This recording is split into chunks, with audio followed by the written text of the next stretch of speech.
There are millions of acres of opportunity out there. They belong to you. Every day, decisions are being made that affect your land, your water, your wildlife. You should know about them. This is your mountain.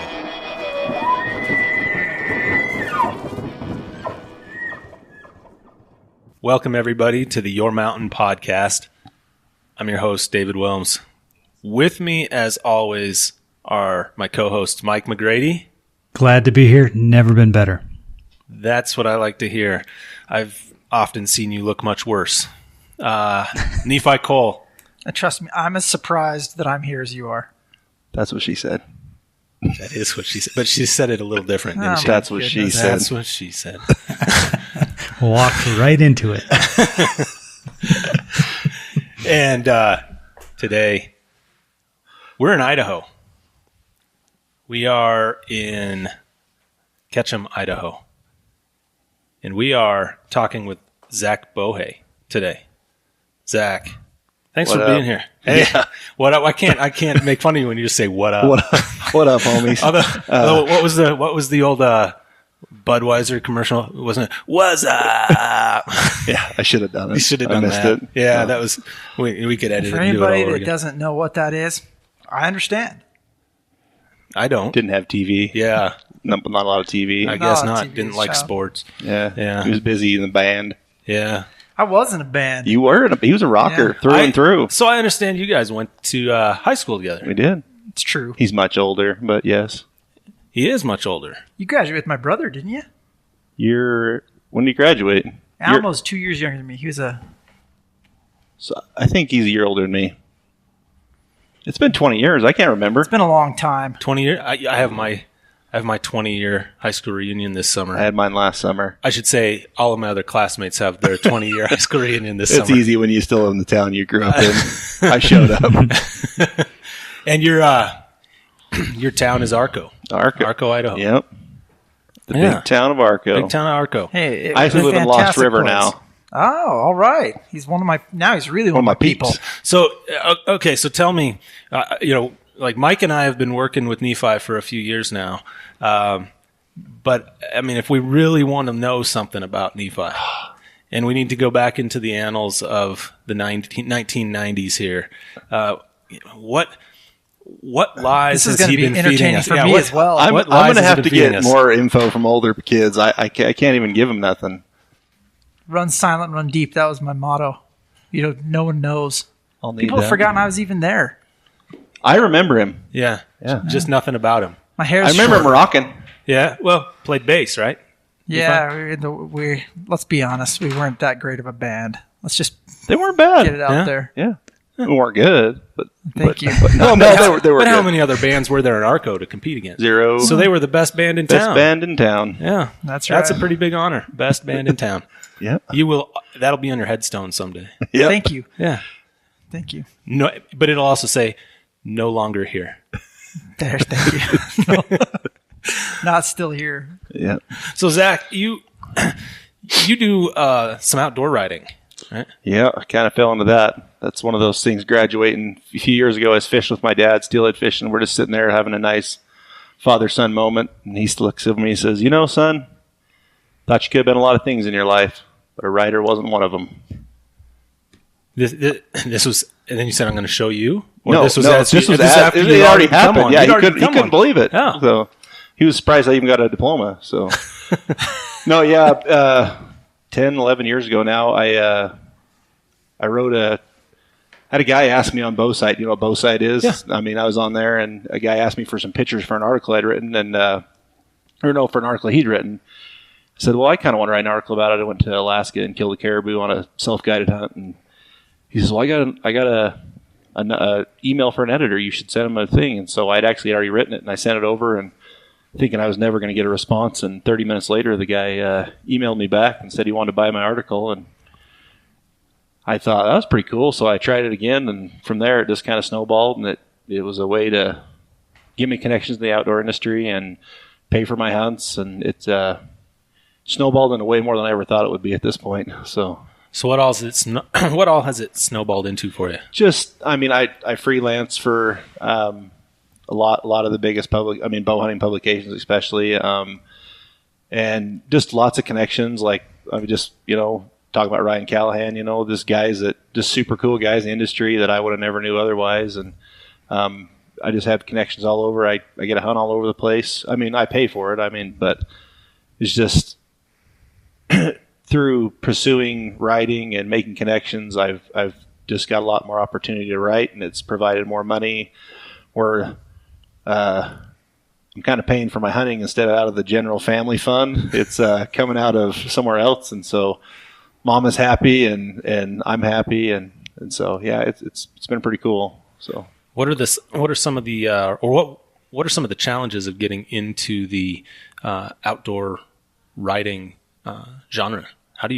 It's been surprisingly easy. I guess I have somewhat of a writing skill. I've definitely got better. I've actually had editors, like I've handed them articles and said, "Hey, I want the red version."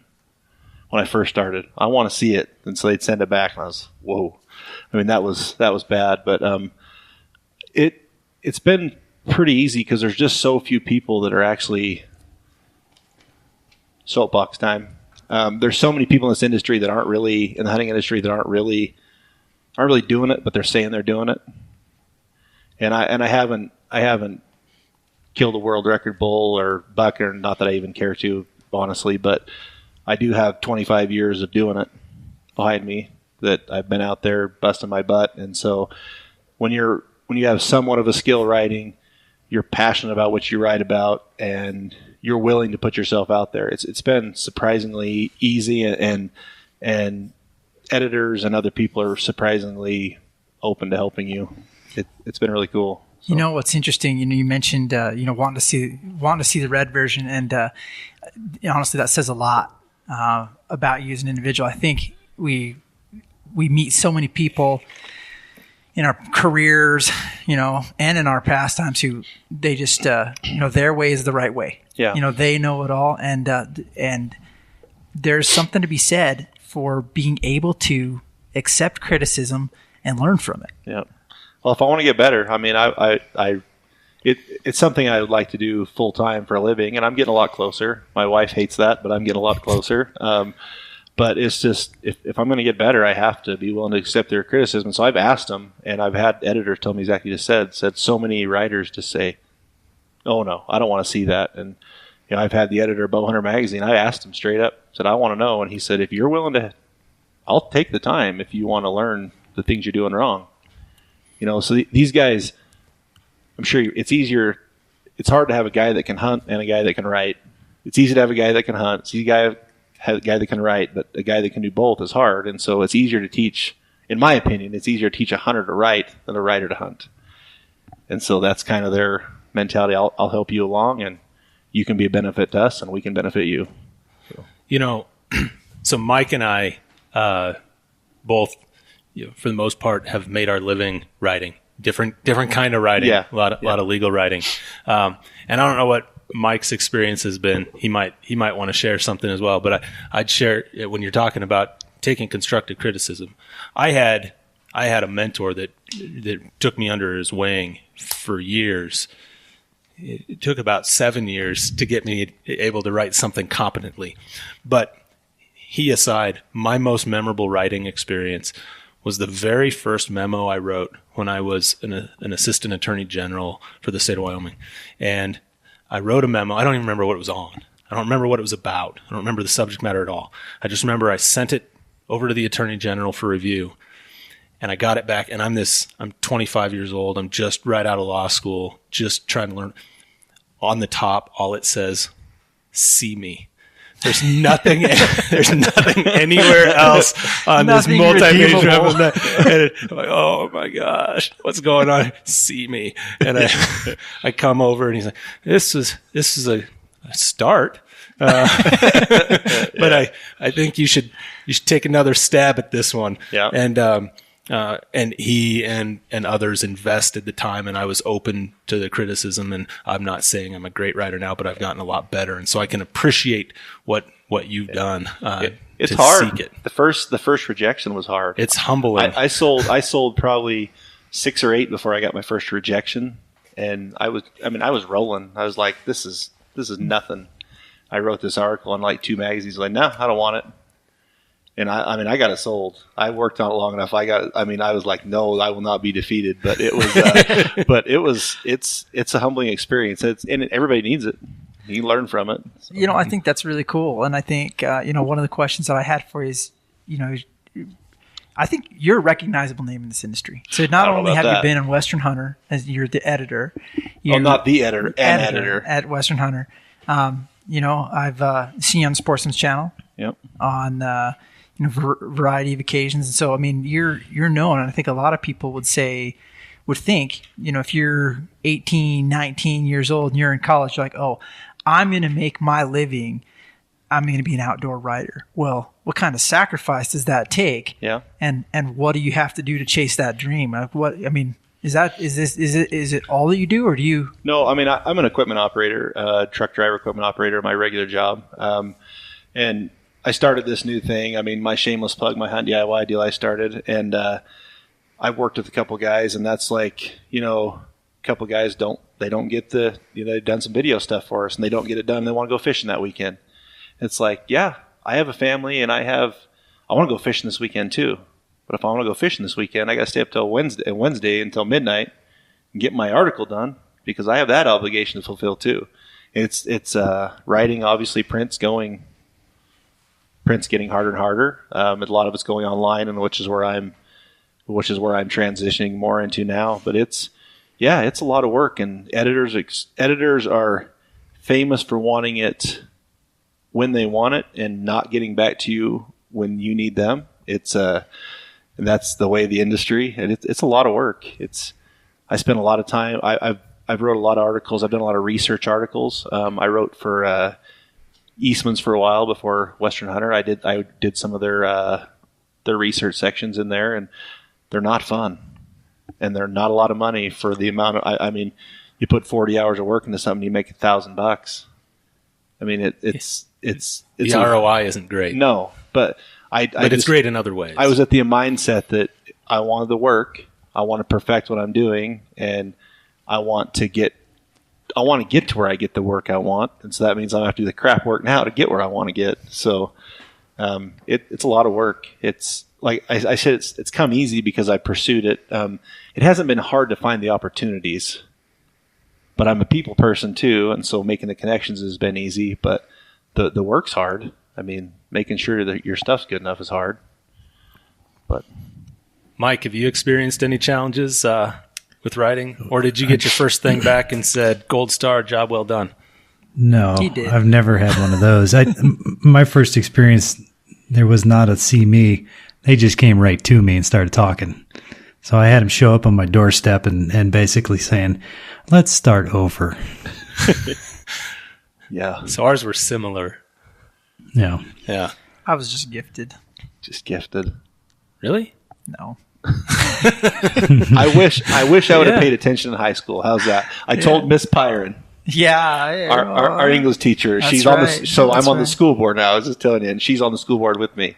It's amazing. And I told her, I said, like, we all tell our kids, we're all fathers, we tell our kids, pay attention in school. Like, I've told my kids, I, without a doubt, believe that I could be doing exactly what I want to do for a living right now if I would have paid attention in high school.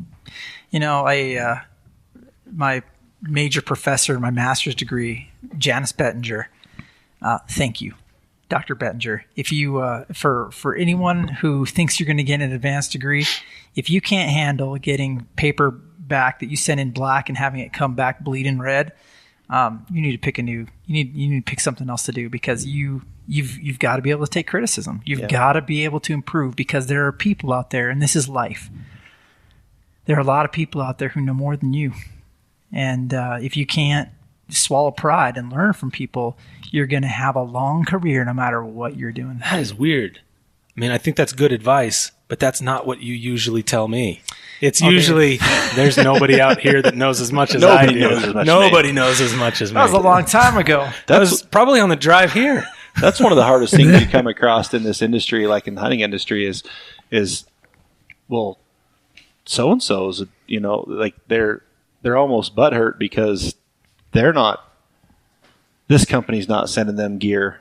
they're not in this magazine or they're not on this television show. It's like, yeah, you're as good a hunter. Yeah, you're probably a better hunter than I am. I get it. But I decided that this is something that I want to pursue. It's not about, I'm successful enough hunting that it brings legitimacy to what I do. But the simple fact is, I just want to put myself out there and work my butt off when you're home kicking back, drinking a beer. Yeah, well, that's what it comes down to. That's the message. That's the message, yeah. Right? The message is, in anything, if you want it, you got to work for it. Yeah.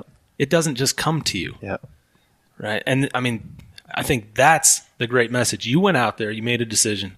This is what I want to do. Yeah. And I'm going to reach out to the people that are going to help me make it happen. Make it happen. I'm going to invest the time to make it happen. Yeah. And I think that's the disconnect. Yeah. Professional integrity. There's a lot of good hunters. There are great hunters. There's a lot of good hunters. I have hunters, friends that are amazing hunters that nobody, I am still of the opinion that probably the best hunters in this country, nobody knows their name.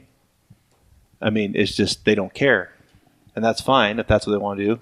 That's just we all have ours. There's a guy I know works for the Wyoming Game and Fish Department, and he hunts everything with a recurve that he made himself.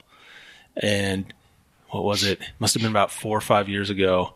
He got himself a mountain goat, a bighorn sheep in the same year with that recurve Bowhay he made. Yeah, with Bowhay made, both of them inside of 10 yards. Yeah. Right after he finished, with a trophy mule deer, pronghorn, and elk. It just blew my mind the year he had in Wyoming. And I went on a hike with him once, and he took his recurve in one arrow. And as we're hiking, he's just aiming at sagebrush or aiming, and he must have, I don't know, during our hike, he must have, 150 times. Yep. He's a great hunter. There's a friend of mine, I won't name any names, he's in the hunting industry, and I truly believe is the best bow hunter in the world. I'm not saying I think he's the best bow hunter in the world, like pure bow hunter. And he is in the hunting industry and he makes a living, but he just doesn't care enough to promote himself. He could be the biggest thing in the industry. He just doesn't care. He does enough to make a living, but that's it. Some people just don't care. So, but he cares. He doesn't care about that. He cares about that. He cares about hunting. He cares about hunting. He just doesn't care about being a big name. Perfecting his craft. Yeah. Right. Yeah. So. Yeah. Well. I was listening to a podcast that you did in preparation for this. You talked a little bit about preparation. One of the things that you guys were talking about, you talked about, it's interesting. You said you're doing your new website. It's Hunt DIY, correct? Yeah. And you spend a lot of time thinking about spots, don't you? Yeah.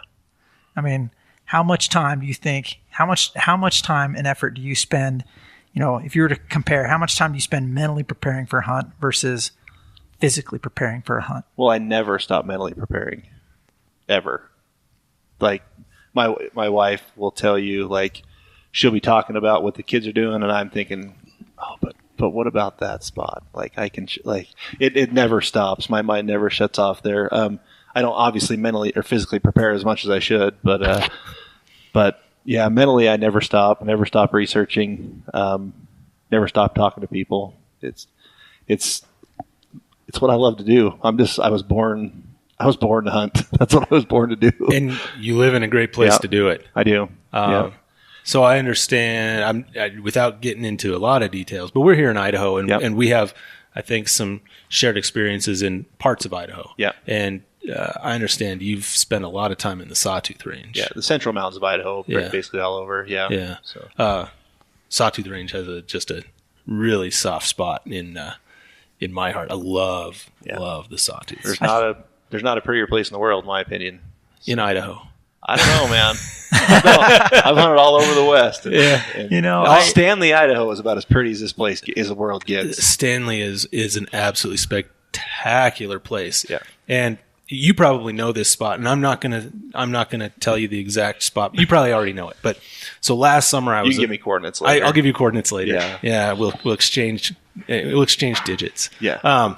So last summer I was up here, and I was at a family reunion staying up at Redfish Lake, which I've been going there since I was too young to remember going there, right? And with my cousin and I, we went into the gift shop, whatever they had there, the little gift shop they have at Redfish Lake, the lodge, and walked up to somebody. There was a woman there, probably in her early 20s, super fit, clearly an outdoors woman that could blow any of us out of the water. I went in with my cousin who was turning 50 last year, and myself and my brother-in-law, and we said, show us on the map. We've been all over these mountains, but show us on the map where the most spectacular place in the Sawtooth Range is, because that's where we want to go. And she said, really? I said, yes. Where's the most spectacular place? She said, okay. So she pulls out the map and she said, now there are no trails here. So that's fine. You got to climb a waterfall. That's fine. Well, just tell us where it is. Right? So she lays it out. She says, so it's going to be about a 14, 15 mile trip. And I said, that's fine. Just tell us where it is. So she lays it out for us.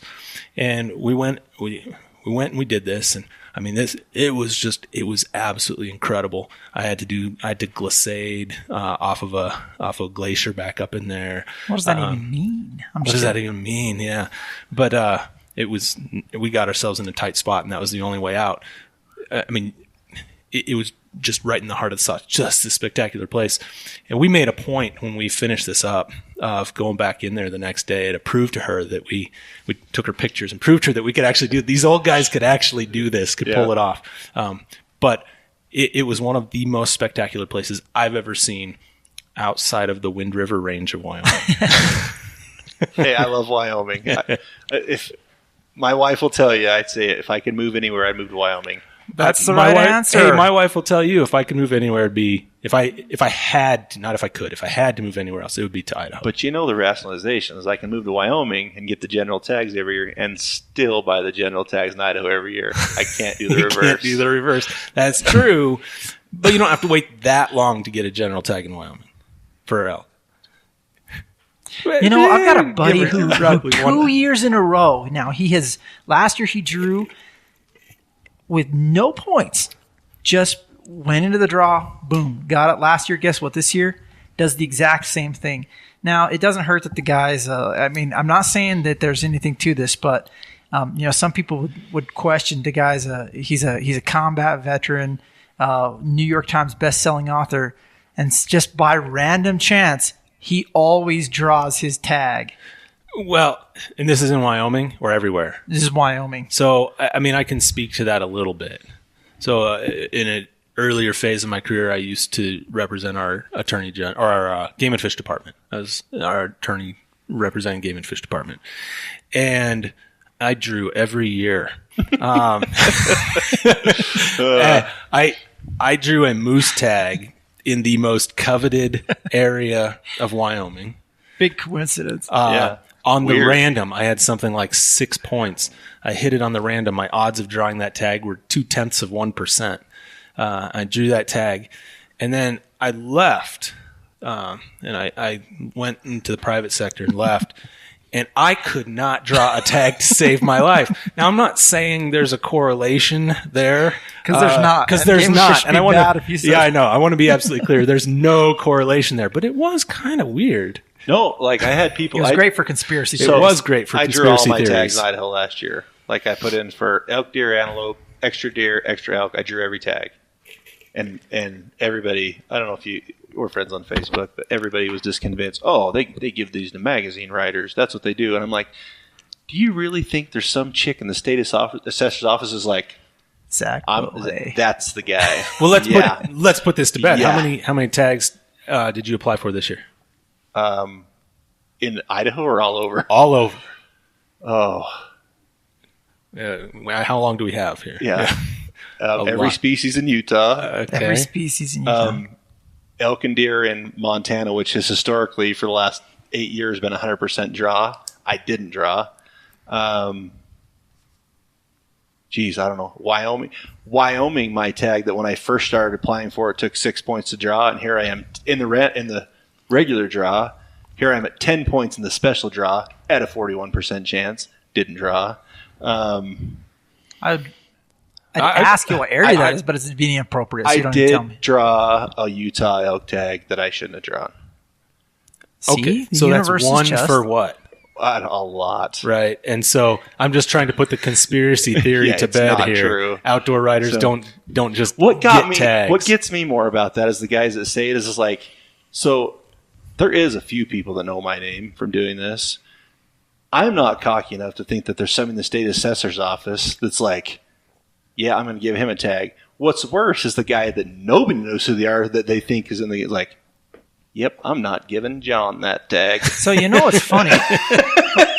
I'm not giving him a tag this year. So just so everybody knows who's out there, if you don't know how Game and Fish actually does those tags, they don't see those names. They don't touch those things. Those go into it's literally like winning the lottery. Now, every state's different. I mean, you're talking about in Wyoming, right? But yeah. it goes out and it becomes a number, and it is. I mean, it's legit. Yeah. It's auditable. It's the real deal. The way they always did it when I represented them is there was one person that was kind of the push the button person, and before they did that, I'd come over and get my name put on the top of the list. Yeah. Before and then private you're right. sector, nothing. Yeah. But you're right. So just to make it 100% clear, I mean, there's an outside company that sets up the program. It's not even in-house done program. internally. It's not done internally. It's to take any possibility or perception of biases out of it and make it as absolutely 100% random as possible. The director of Game and Fish does not always get his tag. I know, because he was very upset when I got his tag. My brother got in an argument last year after I drew all these tags. So I drew 2 extra tags, which were 100% guaranteed. I drew the easiest antelope tag in the state of Idaho to draw. I drew a deer tag that was 100% draw that nobody would want, and an elk tag that was 100% draw that nobody would want in the regular draw. And that's what my brother, he's arguing with these guys at work that are always arguing with him about, well, they're giving your brother these tags because he's a magazine writer. And he's like, I could bring the deer tag he drew this year. It's an archery tag in a hellhole that nobody wants. So 100%. He goes, I could bring it out here and put it on the table, and not one of you guys would take it. You wouldn't pick it up. But you all put in for the 1% draw odds instead of the 100% draws or the 20% draw odds, and you're pissed when you don't draw. So do you? I chase odds. Do you? No other. Okay, that was going to be my question. Yeah. Yeah, like no other. How do you chase them? Huh? What are you doing that you're chasing the odds with? I just want a tag. I feel like I've worked hard enough that if I don't want to come across conceit. It's just there's a lot of bow hunters, for example, that are, well, what's the average success rate on bow hunts? On an Idaho bow hunt, 10%, 20% is what I mean for the most part. So the old adage, 90% of the guys kill 10% of the game. So I just feel like if I can find a hunt where the odds are, I feel like if I can find a hunt where 30% of the guys are killing an elk, I feel like I have an 80% chance of getting a shot. That's kind of my mentality. Like, I'm not saying I'm going to kill it. I have an 80% chance of getting a shot. And so I don't care if the hunt is for a world-class elk. I just want to go hunting. That's what I'm saying by chasing odds is I would rather hunt a 280 bull this year, or I'd rather put in for a tag with 40% odds for a 280 bull than a 1% odd for a 320 bull. Basically, you trust your ability. I trust my ability better than you trust putting it the hands of fate on a on a draw. The luck of the luck of the draw. I have never applied for a tag in the unit in which you and I grew up in. Yeah. In my life, since I was 12 years old, I've applied for an antelope tag because the odds suck. Yeah. Well, and in some places the odds can be so, and I don't know how it is here. So in Wyoming, we don't have resident preference points, so it's completely random every year. So if you want to apply to an area that typically it's a high trophy, big time trophy unit, and maybe the success odds success is 5% on it. Yep. You are probably never going to draw that license. You are potentially wasting opportunity. So that's my one thing in Wyoming I'm going against. Like, Wyoming and Arizona are my 2 states I will not waver on. I want this bull tag in Idaho or Wyoming, and I want this bull tag in Arizona. So it's the only states I completely go against my own rationalization. Everywhere else, I just want a tag. Like those ones, I'm going to stick to it no matter how long it takes. There's some really I'm interested off the air to know which areas you're looking at, because there's some fantastic areas in Wyoming. Oh yeah. And but truthfully, there's some fantastic secrets that are general areas in Wyoming that are, to me, they're as good as anything on earth. But maybe that's, that's personal bias too. It's just like in Utah, this tag I drew this year, like I could have stayed in another 10, 12 years and maybe drawn. I was 9 points in, 10 points in, and maybe drawn the San Juan in Utah. Maybe. But I'd rather hunt Utah another time in my lifetime. And if I would have waited for that, that would have been it. I'm 38. That would have been it, because you got a 5-year wait period after you draw. And point creep is becoming a very real thing in the West. It's getting harder and harder to draw tags. So, 70 years old, I may draw another tag. Might not have. So, but the tag I drew, I'm going to be back in 5 years, so maybe I'll draw another tag. So I'm curious. We've talked a lot about tags and think, what dollar value would you say? And maybe we'll have to compare this, this year or next year to 5 years ago. But on an average year, what would you say a guy like you? What's the budget that you have to put in to tags at the beginning of the year? And let's do 3 years ago, just because there's a subject I'm going to approach in a minute. Well, it is going up considerably with what we spoke a little bit before the podcast started. Is like in Montana 5 years ago, you could apply for moose, sheep, and goat.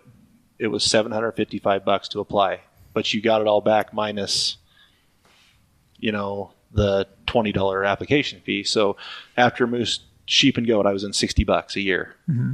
Well, they decided, we want to make it affordable for everybody, so we're going to make it so, because a lot of guys can afford a $70 point fee. That's Wyoming. That's why everybody buys points in Wyoming, because they can afford to buy a $50 elk point.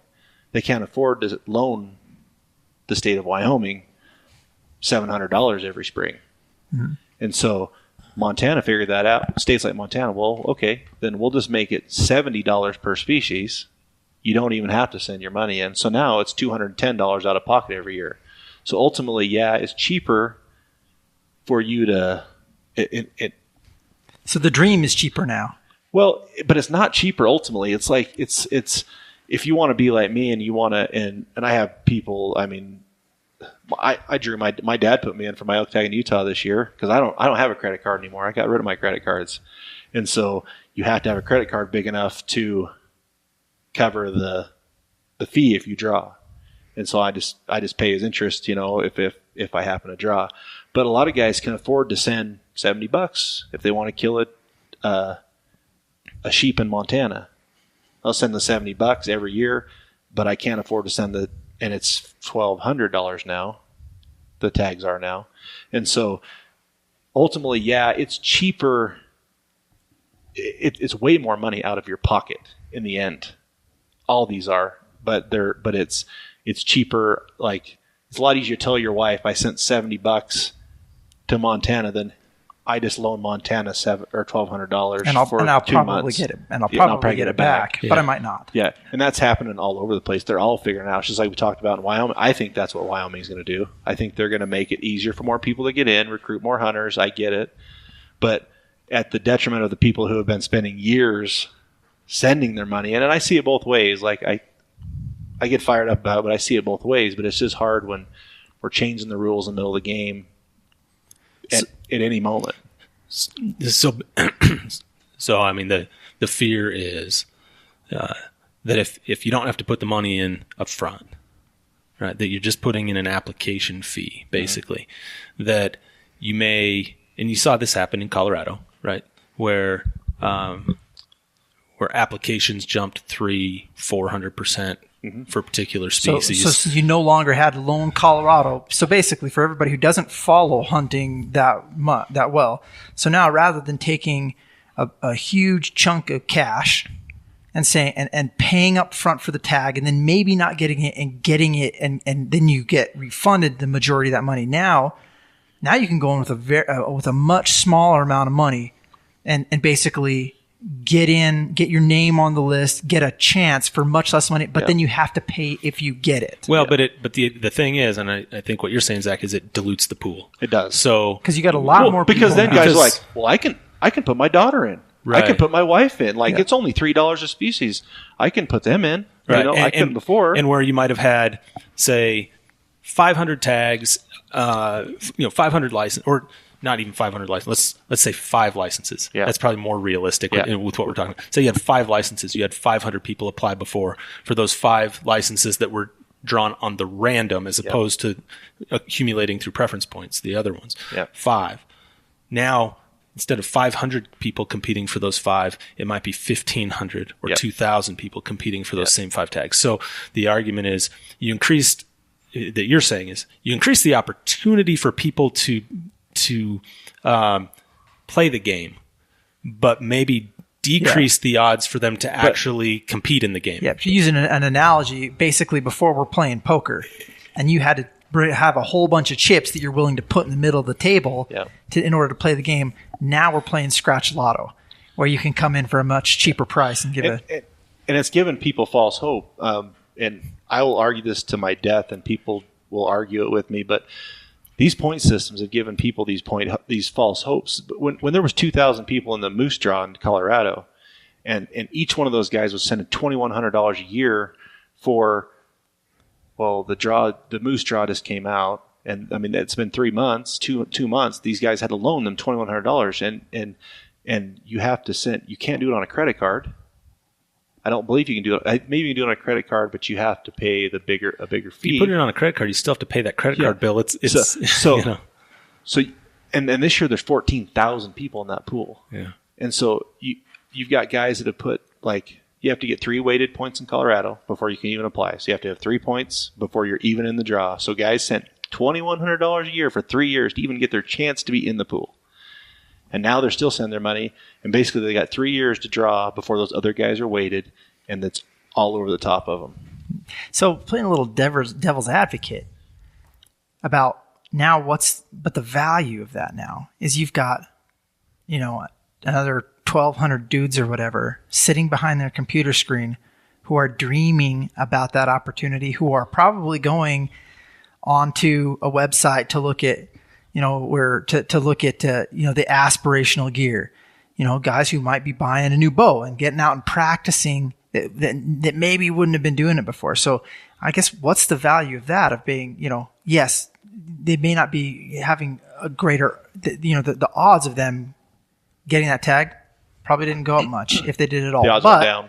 Suddenly, man, now we have people in the community, like maybe now you're growing the hunting community. What about that argument? But I know I have these buddies. I'm guilty. I buy points in South Dakota every year. I have this guy who's 10 years older than me. He's like, you got to start applying for this stuff. And he's like, basically he's like, I'll put you in. You pay me X amount of interest on this. I'll put you in. That's the only reason I'm in the moose and goat draw or sheep and goat draw in Colorado. He's got a lot of money. He liked me. He said, I will do it if you pay my interest. But Can I have his number? Yeah, sure. But, so he started buying me points in South Dakota. I continue to. I've never once thought about hunting in South Dakota until all of a sudden I'm like, I got 6 points in Colorado. What am I going to do with those? Or South Dakota. Suddenly, South Dakota is one of my favorite places. But like my buddy Virgil, for example, he would never send the money in before, but now he's like, $3. He's thinking about hunting year round. He's not thinking about hunting anymore now that he has a $3 point in Colorado. He's just like, I might go hunt in Colorado someday. So it's. You got people applying in states they might not have considered before. Yep. Basically. You can look at your state of Wyoming. Mm-hmm. How many of them guys are sitting on them points? How many of those guys in that max elk point pool are sitting on points and have never applied for a tag? Well, you can only sit on them for a few years before you lose them. No, but they're building a point every year because they can buy a $50 point. Right. They've never put in. Right. And all of a sudden they did this year. Yeah. Why? Because Wyoming jacked their prices on non-residents, and everybody got in the pool. And that's what I'm telling you. My tag that was 100% with 9 points last year was 41% with 10 this year. Is because they just keep changing the rules. And I understand they need more revenue. I get it. But they just change the rules all the time. That's what bothers me, is they just keep changing the rules to suit their needs. And they're underfunded no matter what they do. Well, that's the sad part. That's an interesting. I mean, that's a tough. It's not just Wyoming; it's every state. Every state is, and every Forest Service department, and all these departments are underfunded. I hear.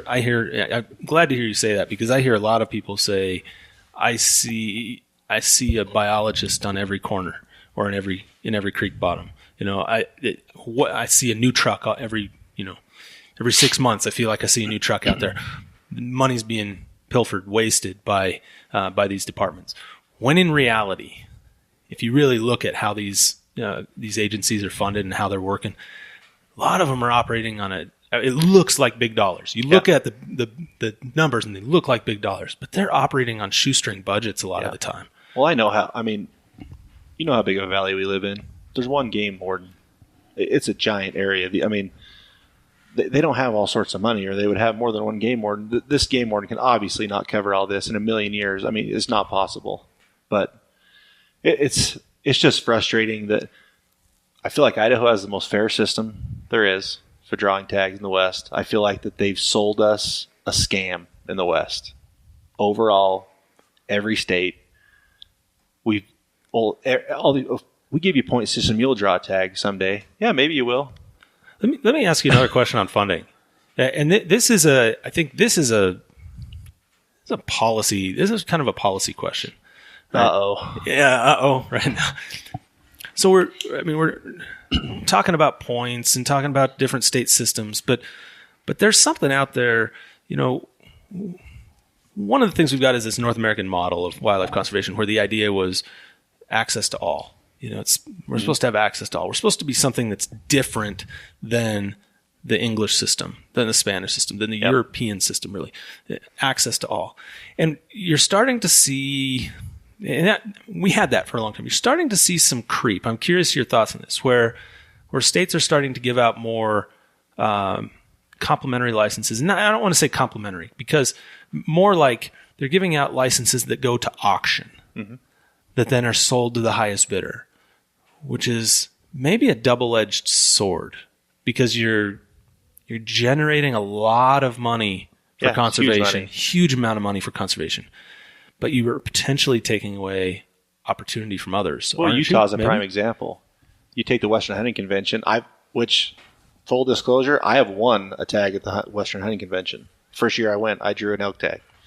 But there's 200 tags there, and a state that doesn't have a lot, like compared to Idaho.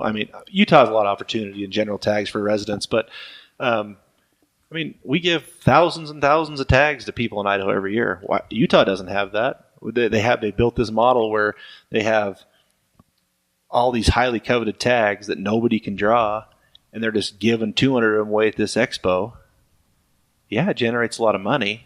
I think a lot of people are concerned about where it's going. And have you been to that show? I haven't. And then that night they auction off an Antelope Island deer tag that goes for $400,000. Well, that's $400,000 for one deer that went to conservation. Obviously that's a good thing, but when you take the same amount of tags out of the regular pool that people are applying for and put it to only this show, you can see why people are concerned. It is a concern. It's a tricky thing to have to balance and have to manage. And I think, in my mind, that's one of the great things that we have going in our country with the North American model of conservation. And nobody's going to agree with this all across the board, but you do have the ability and the flexibility within that system for states to make decisions on a state-by-state basis rather than having it have to all look the same. And that's kind of the historical, how did we get here? How did we get to the North American model of conservation, where we do have these opportunities to make these decisions, on wildlife that is, quote unquote, in the public trust. I think that's a really interesting history. Yeah. Well, if you'll let me digress for just a minute, I can give a little bit of that history, right? Backtrack.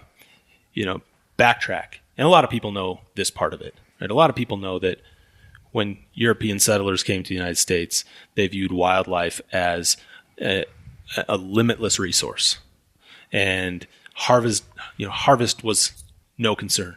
There was commercial harvest, market trading. There was just general, lack of a better word, there was slaughter of wildlife, and it led to the extinction. Most notable extinction is probably the passenger pigeon or great auk. That's another one that's a pretty notable extinction. You also nearly lost the bison. You're down to about 24 bison.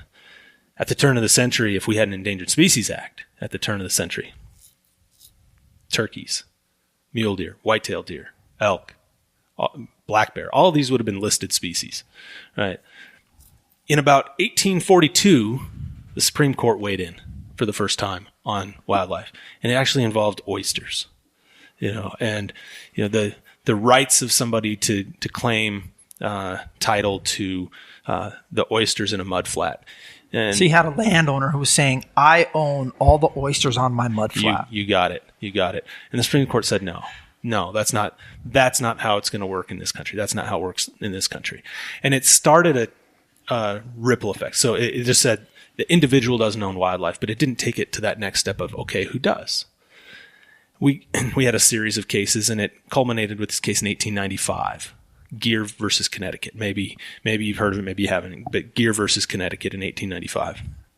Facts of the case aren't all that important. We won't get into that at all. But the outcome of that case was important because that is the case that says states manage the wildlife in trust for the people, right? States manage the wildlife in trust for the people. And states had already started doing that, but that case really gave states the validation to continue what they were doing, to form game and fish commissions, to establish hunting seasons, to establish game wardens, to the law enforcement capabilities, to establish bag limits.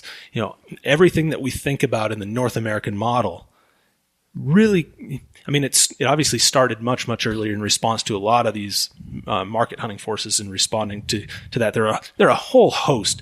I actually teach a class on this, and it takes me about 5 hours of class time to get to this point. So this is a really, really deep, condensed version. But the point is, you get to this case, and that really gives the support for states to continue doing what they're doing, and you see this big growth. Yeah. Now, the interesting fact, one interesting thing to note about that is Supreme Court, about 80 years later, in the late 1970s, actually overturned that decision. It actually called the concept of state ownership a legal fiction. But the principles remained the same.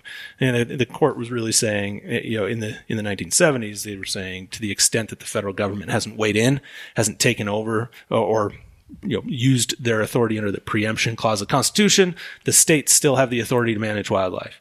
And that's what we've used. That's the backbone of our entire system of wildlife management, right? And so they're I'll tap on the table here, so everybody can wake up now that I've bored them with. That's the hardest part, is that people don't understand these game departments. They have a tough job, and their funding's not getting any better no matter what they do. They're always underfunded, and there's not an answer. We've talked about it. how are we going to make it happen? And something has to happen at some point, but. Yeah, how do they meet their trust obligation? Yeah. They have an obligation to the people to make sure that this wildlife is there for future generations to enjoy. Yeah.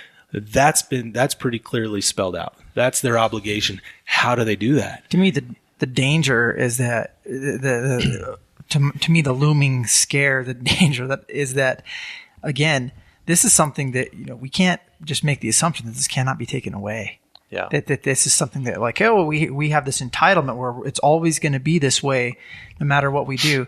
Remember that, the privilege that we have, the opportunities that we have to hunt and fish, even in states where, again, in Wyoming, it's part of our Constitution, but even in those states, remember that this is something that if we're not careful about nurturing this opportunity, if we're belligerent about it, we might not have it. Yeah. Yeah. Do you have any? How do we ensure that we're going to have the ability that you're going to have the ability for the rest of your life to be able to hunt in your backyard, or to continue to apply in these states? What do we have to do as a group of hunters? What do we have to do to ensure that we don't lose this opportunity? You just got groups fighting for it. It's definitely come to the forefront more the last 5 years. You've noticed with backcountry hunters and anglers is the number one growing conservation group in the United States right now. It's because that reason, because people are worried they're going to lose their public lands. But I don't know how we all come together. I don't know how to. We talked about it before. They change these rules in these states. It's not creating the revenue they need.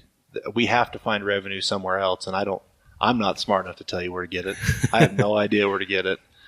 I wish we I wish we knew. Yeah. I mean, I think there's enough collective brain power in our community, right? There's enough collective brain power to figure out a solution. I feel like we're so focused. All of us are so focused. It's just like me being mad about not being able to draw a tag because that I've been putting in front of a bunch of people, and we're all so focused on, which as human, we're all focused on what's going to get us what we want. It's your tree. You're missing the forest. Yeah. Right? And so that's my model. That's my deal with these is all these state departments is I think we should make it random for everybody and let anybody that wants to put in the country apply, and that'll create more revenue. Well, you know, it's no, you're right. I mean, you're right. That's like I know I keep coming back to this tag thing, but it's they've sold us a bunch of crap that if we buy these points, we'll draw tags. Well, then we got to let more people in. Well, why do we ever do it? Why don't we just ever let everybody in all the time and make it completely random? Everybody pays a fee. It's completely random. And that's what when I was a kid, that's what it was. That's what it was in Idaho. Yeah, that's what it was in Wyoming. But you mean, are we treating in that pool? You're going to say residents and non-residents are the same? No, I don't think you're just talking getting rid of a preference point type of system. What you're talking about hunter recruitment is there's guys in now I wouldn't get in the draw in Utah. No way. Well, it's like if you want to hunt bighorn sheep in some places. Yeah. You know, if you're not putting in, depending on the state you're in, if your parents aren't putting in for you when you turn 10 or 12 or whenever you're legally allowed to my hunt, kids have points. Yeah. And they might get to hunt someday. Yeah. Right. But that's the point is you got this, we're selling this thing of hunter recruitment, but guys are like, I'm 20 points behind. I'm never going to draw. I'm not going to put in there. And so that's fighting hunter recruitment as much as anything. Those guys are just going to, it's getting to that point. It's getting to that point where guys are just going to say, yeah, I'm not going to do it. So here's a question for you, and this is kind of maybe a morbid question, but what about the turnover? I mean, hunters this is a bad thing, so don't ever think I'm saying that this is a good thing. Demographically, hunting's an old demographic. There are not more new people coming in. It's not like the population curve where you'd say, well, there's more and more young people each year because it's going to expand. That is not the case. Unfortunately, we've got a big bubble there with the baby boomer generation where, those people at some point, they're going to decide that they can't go sheep hunting. Yeah.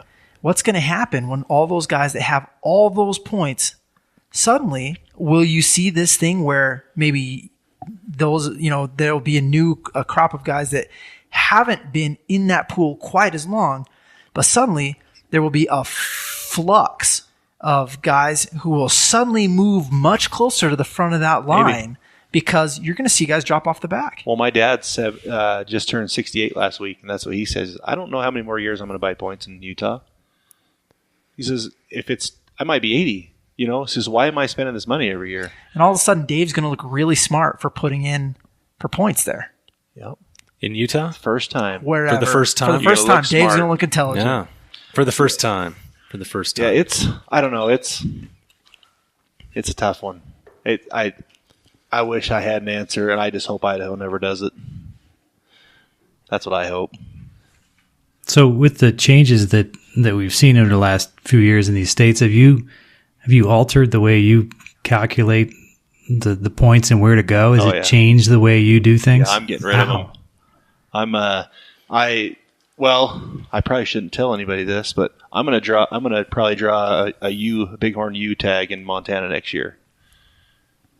I have, with 1 point in Montana as a non-resident, in the easiest to draw unit in the state of Montana, I have a 0.5 for roughly a 0.5%. No, a 0.8% chance of drawing a tag with 0 points. I have a 1.5% drawing a tag with 17 points in the max point pool. Those odds aren't a lot different. It doesn't change. It doesn't seem to change. And so I'm just to the point. I'm just like, I'm gonna go shoot a U. I can draw the tag now.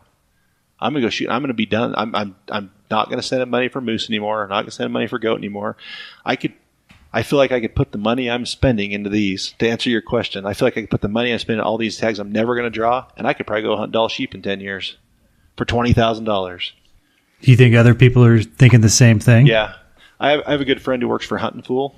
And if you guys all know what Huntin' Fool magazine is. Yep. And when Huntin' Fool, he's been there for 5 years, but he was good friends with the guy who started it. And when Huntin' Fool started, it was the age group that Nephi is talking about. The guys that all I want to do is kill a sheep. All I want to do is go to New Mexico and kill a 380 bull. Or I want to go to Unit 10 in Arizona and kill a 400 bull. And that was like the kind of the demographic of who was calling their magazine. And now they have more of the guys is 25 years old, and he says, I just want to go kill an elk. I want to go hunt a 6-point bull somewhere. And so, yeah, guys are figuring out they're way behind and they're never going to catch up. And, I mean, it's happening. It'll never completely shift because people are just I'll keep buying points, as dumb as it is. I'll keep buying them because I want to draw someday. If your last names were Wilms, you would get that tag. Not anymore. But how do you go back?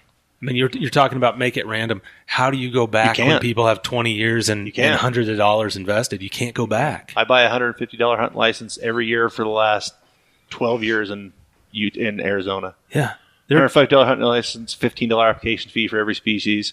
And I think it was Arizona the other day. I saw there's guys with 29 points, and non-residents with 29 points in Arizona for sheep.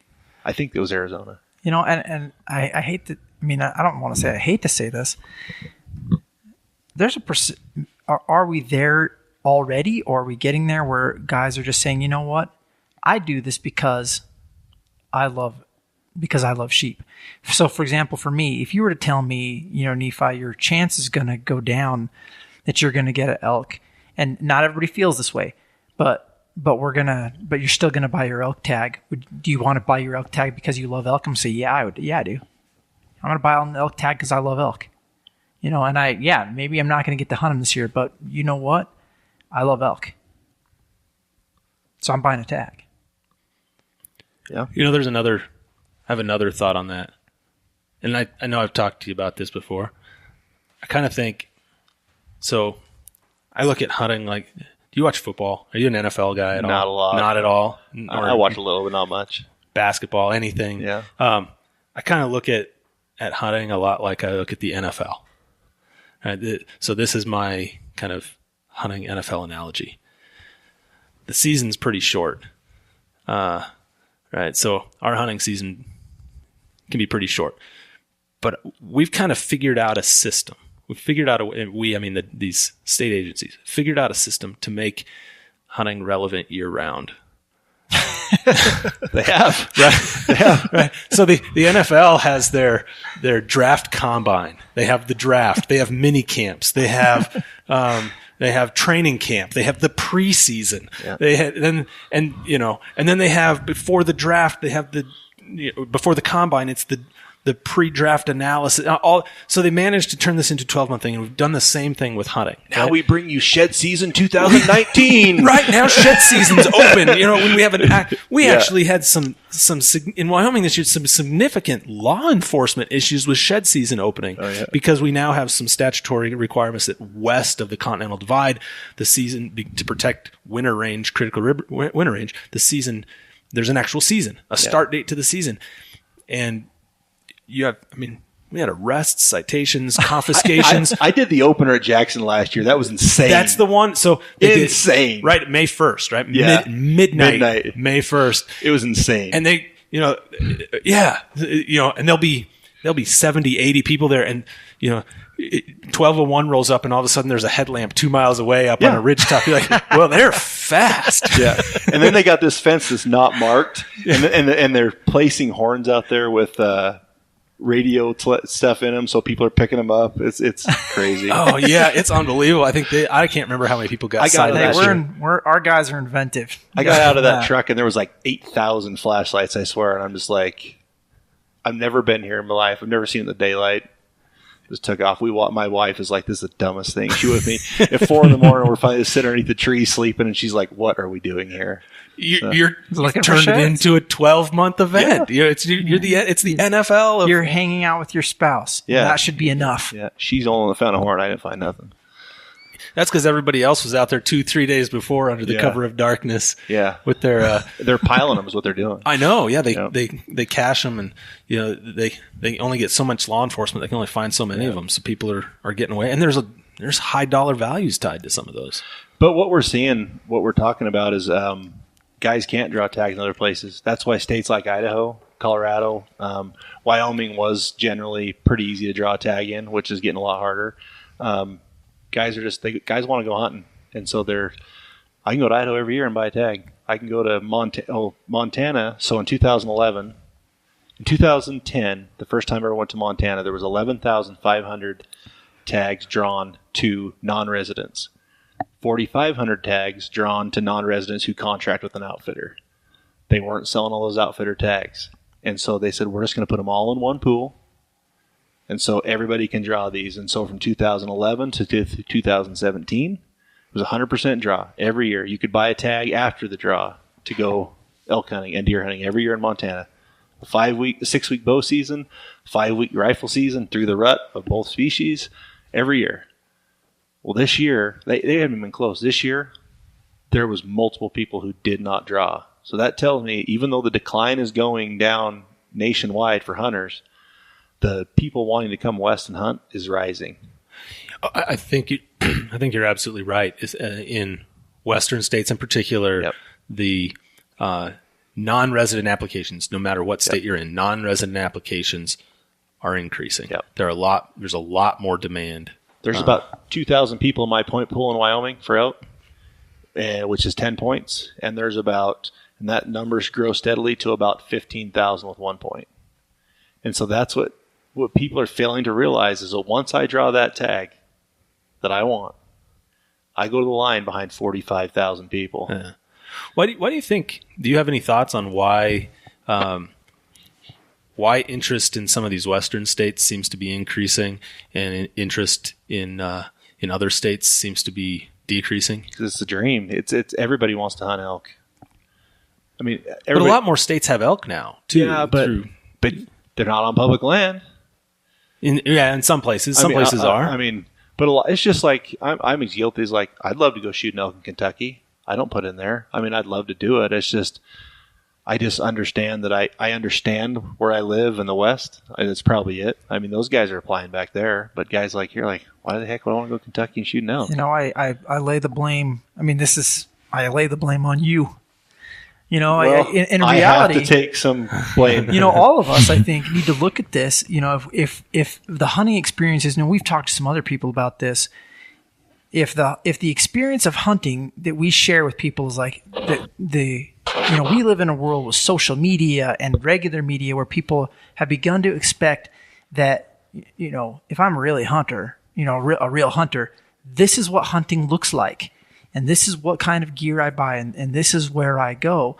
And we're forgetting to popularize and to share the front country, if you will, experience. We're forgetting to get people out. We're not taking, turkey hunting might be the exception where people are starting to, they're finding out how fun that is. But, there aren't that many people getting out. We're not popularizing dove hunting, pheasant hunting.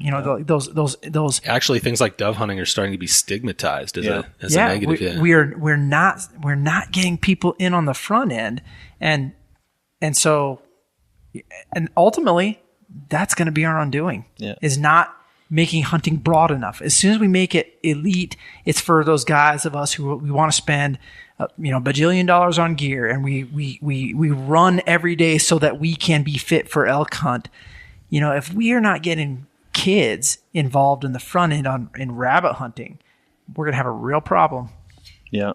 And I'm as guilty too. Like all these articles I write, like the research stuff isn't fun. I mean, obviously but with my project, I'm telling you, with my video stuff, like ultimately when this is all said and done, my legacy, I guess whatever legacy we have, like I love to hunt. That's what I told. Like I was born to do this. My wife knows I love to hunt. My kids know I love to hunt. And you've seen my wife and kids; they all hunt. But someday when my kids look back or my grandkids look back, I want them to see this is why he loved it. I want to capture a video of an elk hunt in the central mountains of Idaho that they say that's why he did it. Then write about the same hunt so they can read it. And at this point, we are guilty. All of us. I'm doing that. First Lite Camo's doing that. Kuyu Camo's doing that. Nate Simmons at the Western Hunter's doing that. We are all telling our story of why we love to do it, and in turn, all these people are getting interested in wanting to do it, and they're coming to hunt where we want to hunt and be by ourselves. It's a curse and a blessing at the same time. Yeah, and a great opportunity, right? What an opportunity for us to now say to try and now that we're getting people hooked on that aspiration, we all need to try and help people in the front door too, and get them to say, how much fun is it to sit in a goose pit? Yeah, I think what we, and this has been great, serious conversation. I think what we need to do is we need to get these people in a goose pit. I've never shot a goose. And we need to get them to not. Oh, man. you never in my life. It's so fun.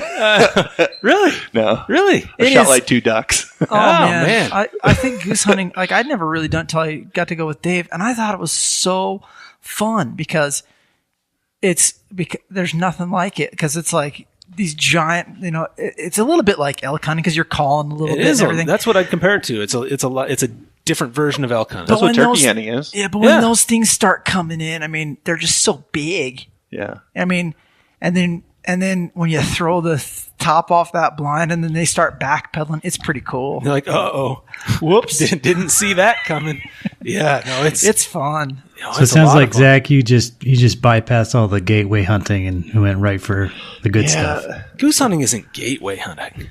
It's just but Nephi's talking about rabbits and dove hunting and all that as a way to introduce people. When my daughter was 10, she killed a black bear, a spike buck, and a 6-point bull when she was 10. And they're like, well, you ruined her. And that's kind of what I was getting at. Is I think the thing that you have to do is you have to get kids out. You got to get new hunters out. And I took Mike out when he was getting into hunting in Wyoming, right? And I made sure that he didn't see anything. That's right. For several years. Because I wanted him to, and then I'd It wasn't that he was a bad hunter. It was just. No, and then I'd go out separately and I'd get my, get my animal. But you just owed it to him. I want to introduce to the future people, of hunting. But I don't want to introduce people in a way where they go right out and just bam, bam, bam, the elk, deer, antelope right there. Yeah. That's not true. You took out a friend of ours that on the trail walking out shot his elk.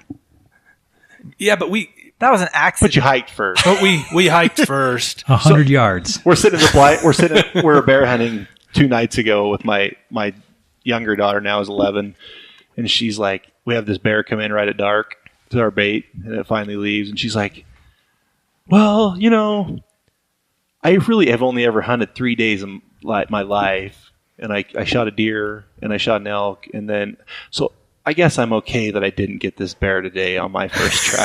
That's very generous. It's magnanimous. I'm just like, I am ruining you kids. That's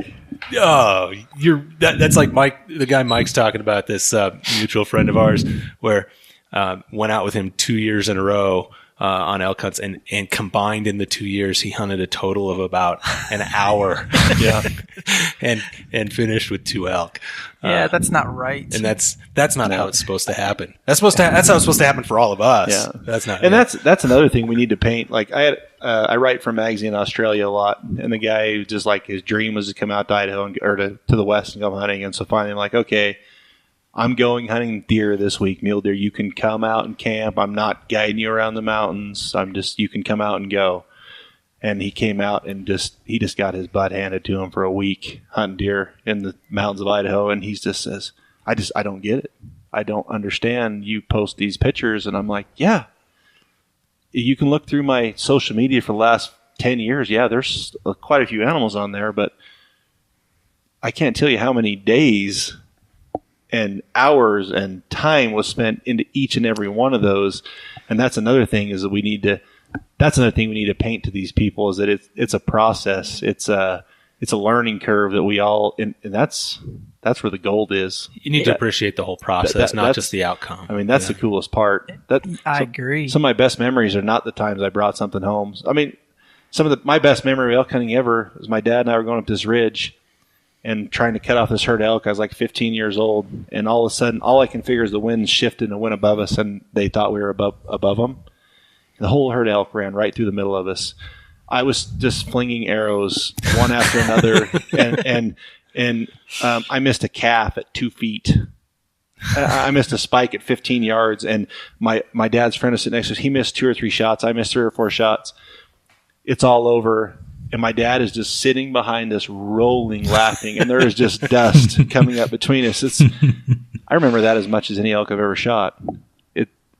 That's the stuff that's part of what you got to introduce people to. I've got a buddy who does speaks for a living. He talks about the gift of suffering, and I got to be honest.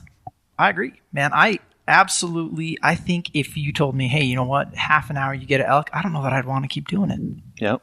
I think if it wasn't hard and I didn't know that there was a chance of failure and that I wasn't going to be cold and it wasn't going to be difficult and something that I don't think I'd want to I wouldn't want, it would be different to be just guaranteed. I mean, you can do that pretty easy if you call, one of my good buddies who's got a bunch of cows out there and that's, just want to fill the freezer, go do that. Yeah. Yeah, I missed a giant bull 2014 or something. I called in the biggest bull I've ever called in Idaho. I missed it. It went over in front of my buddy Matt. He missed it. The same elk. The next day, we were 8 miles from a trailhead, backpacked in. The next day, I climbed on top of a rock. My dream scenario, 180-inch mule deer right below me. I shot right over his back. 2 days, 2 of the biggest animals I've ever shot at in my life. And it's one of the greatest 3-day trips I've ever been on in my life. I didn't kill nothing. Yeah. And we all have those stories. Yes. Yeah, it's not always about the killing. And that's what people don't understand. We have out west, you can come do this and it's just waiting for you. Just come do it. I think this leads nicely into the last question I want to ask you. Oh, no. Yeah, it's coming. You've had time to think about it. I didn't think about it. You've had time to think easy. about it. Yeah. We do this thing at the end of our podcast. It's the Your Mountain podcast, and we want to know, what's your mountain? What's that place that's most important to you? Just the Central Mountains, Idaho. Like, I'm going to Utah this year on a elk hunt that should be the best elk hunt I've ever been on in my life. And I guarantee you, after August 30th, all I'm going to be thinking about if I'm still there is what the elk are doing in Central Idaho, and I can't wait to get back as soon as it's over. Having spent a lot of time in Central Idaho, I understand why that's your mountain. Yeah. It's a spectacular place. You're blessed to be able to be here. I am. And we're very thankful for the opportunity to be able to spend this time with you. Thanks, guys. Yeah. So thanks again for taking the time with us, and good luck with your new project, DIY Hunt. Hunt DIY. Hunt DIY, right. Excuse me. Hunt DIY. Yep. And we'll look for more writing from you in the future. Cool. Thanks, guys. Thanks a lot. All right. Thanks, Zach. Mike here from the Your Mountain Podcast. We need a favor. Go on our website, itsyourmountain.com, and find the links to Facebook, Twitter, and Instagram so that you can like and follow us, and also so that you can share us with your friends. Wherever you got this podcast from, go ahead and click subscribe, rate us, and leave a comment. These simple things will really help us get the word out. That's itsyourmountain.com. Thanks for the help.